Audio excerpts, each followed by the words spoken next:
If someone handed you 10 different swords and asked which one would keep you alive, would you know the answer? Most people wouldn't, because every blade tells a different story about how humans solved the problem of combat. Let's break down what actually makes each sword type unique. The short sword, your close quarters specialist. We're talking blades between 12 and 24 inches, weapons that changed history not through reach, but through raw practicality. The Roman gladius is the perfect example. Legionaries didn't need sweeping cuts and tight shield formations. They needed something they could draw fast and thrust between gaps while staying protected. That compact length became an advantage when fighting shield to shield in narrow streets or below deck on ships. Less weight meant soldiers could march longer and fight harder without their arms giving out. The short sword solved a problem that longer weapons created. The arming sword takes a different approach entirely. Picture the classic knightly sidearm, that straight double-edged blade most people imagine when they think medieval combat.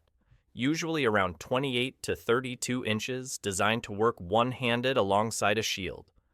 What made it special was balance, not specialization. You could cut or thrust depending on what your opponent's armor allowed. The crossguard protected your hand, while the pommel counterweighted the blade, creating something nimble enough to wield for hours. Knights relied on it as their backup when lances shattered and the real fighting began on foot. Now extend that grip and you get the longsword, the hand and a half weapon that dominated late medieval combat. 40 to 48 inches of versatile steel that could be used with one hand or two. The real advantage here was leverage. That extended grip multiplied your force, letting you deliver cuts that could dent plate armor or break bones through padding. But long swords weren't just about power. Historical fencing manuals reveal techniques for binding an opponent's blade, controlling their weapon through leverage, even striking with the pommel or hooking with the crossguard. This was chess with steel, where understanding angles mattered as much as strength. Take that concept further and you reach the greatsword. 50 to 72 inches of battlefield dominance. These weren't just oversized swords. They were tactical tools for controlling space and breaking formations.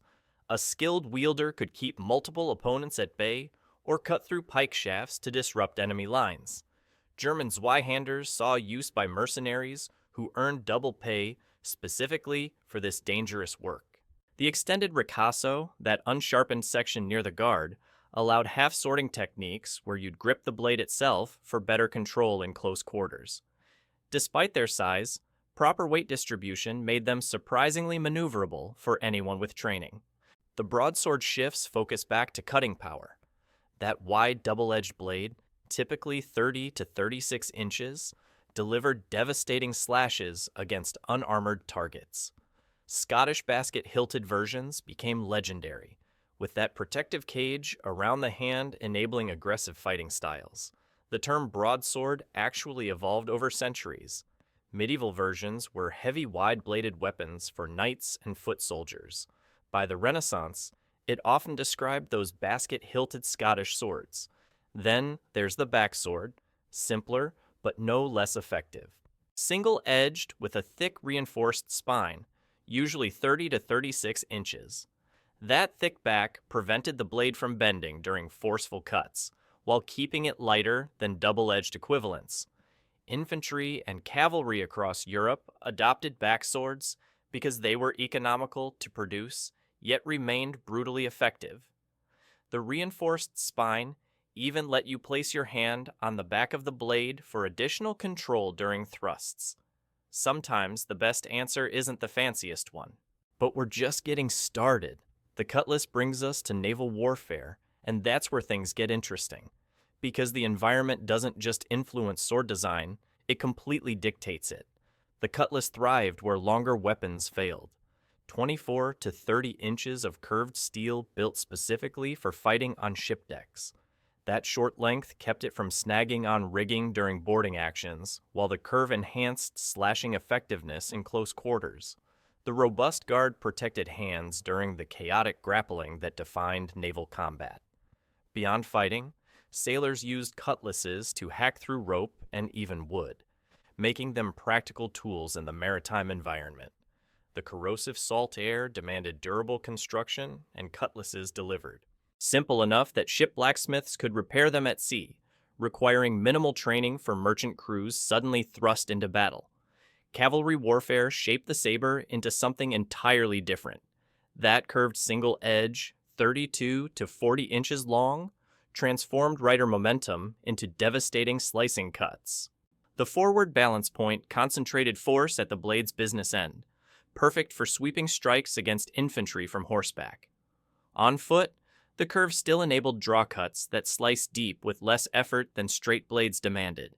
European hussars and Mameluke warriors alike recognized how this geometry turned speed into lethality. The saber eventually transitioned from battlefield necessity to dueling weapon, and finally influenced modern sport fencing. For concentrated impact, nothing matched the falchion. This medieval chopper featured a single edge with a blade that often widened toward the tip, concentrating mass exactly where it connected with targets. 24 to 36 inches of cleaver-like efficiency that even minimally trained soldiers could use effectively. The thick spine meant these weapons rarely broke under combat stress, and their straightforward design kept production costs low. Falchions represented democratic warfare, giving common levies a weapon that didn't require years of training to wield with bone-breaking results. The rapier revolutionized personal combat through pure specialization. 40 to 50 inches of slender steel designed almost exclusively for thrusting. That narrow profile could slip between ribs or find armor gaps with surgical precision. The extended reach meant skilled fencers could strike opponents before they closed distance. Complex hilts protected the hand while enabling sophisticated blade manipulation. Lightness allowed continuous rapid attacks in civilian duels where armor was absent. Spanish cup hilts, swept hilts from Hungary, the Pappenheimer, each variation refined the basic concept of reach and precision over raw power. Between medieval strength and Renaissance finesse lived the side sword. 36 to 42 inches of transitional design that maintained effective cutting edges while improving thrusting capability. Wider than rapiers, but more tapered than medieval blades, it adapted to both military and civilian contexts. Ring guards and early complex hilts offered hand protection without full basket coverage. Fashion eventually demanded something lighter. The small sword emerged with its extremely narrow blade, 30 to 36 inches of triangular cross-section steel. Pure thrusting design made it the fastest sword type in existence, capable of multiple attacks while heavier weapons completed one. So narrow and light that gentlemen wore them daily as fashionable accessories. Dueling with small swords emphasized footwork and precision over strength, forming the technical foundation that modern foil fencing still uses. The executioner sword breaks every combat rule. 28 to 36 inches of wide straight blade with a deliberately blunt tip. Everything about it optimized for one purpose: clean decapitation. That width provided weight and stability for decisive blows, while the blunt tip prevented accidental stabbing and clearly marked it as judicial rather than combative. Which brings us to perhaps the strangest design. Hook swords from Chinese martial arts rewrite assumptions about what a sword can do. 24 to 30 inches featuring a hook at the tip, crescent guard, sometimes even a sharpened pommel. Used in pairs, they trap and control opponents' weapons or limbs, link together for extended reach, and flow through complex techniques impossible with conventional blades. So which would keep you alive? That depends entirely on where you're fighting and who you're fighting against.